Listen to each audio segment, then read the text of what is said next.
આદિવાસી યુવકને લાફો મારનાર ડેડિયાપાડાના ધારાસભ્ય ચૈતર વસાવા છે, શું તેમના વિરુદ્ધમાં હવે પોલીસ ફરિયાદ થવા જઈ રહી છે? વિગતવાર વાત કરવી છે જે પ્રકારે ભરૂચમાં મામલો ઉપસ્થિત થયો છે તેની. વૈષ્ણવજન તો તેને કહીએ જે પીડ પરાઈ જાનાને રે.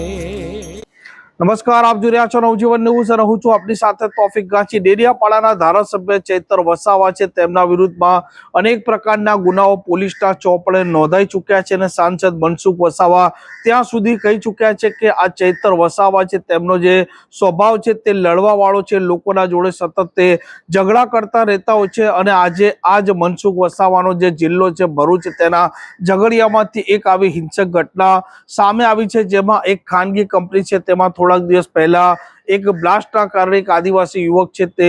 મોતને ભેટ્યો હતો અને ચૈતર વસાવા અને તેમના સમર્થકો આ ખાનગી કંપની આજે પહોંચ્યા હતા અને દાવો કરી રહ્યા હતા કે મૃતક છે તેમના પરિવારજનોને આ કંપની દ્વારા યોગ્ય રીતે ન્યાય મળે અને તેમને વળતર પણ મળે અને તે જ વખતે પોલીસ અધિકારીઓ અને કર્મચારીઓનો કાફલો પણ ત્યાં ખડકેલો હતો અને જે મૃતકના ભાઈ રાજન વસાવા તે પોતે પણ ત્યાં જ આવ્યા હતા અને જોતામાં મામલો ત્યાં સુધી ઉગ્ર બને છે કે ધારાસભ્ય ચૈતર વસાવા, રાજન વસાવા છે, તેમને લાફો ઝીકી દે છે. આ મામલો વધારે હવે તંગ બન્યો છે અને આ જેને લાફો મારવામાં આવ્યો હતો તે રાજન વસાવા અત્યારે સારવાર મેળવી રહ્યા છે તેવી વાતો હાલ સામે આવી રહી છે અને બની શકે કે જો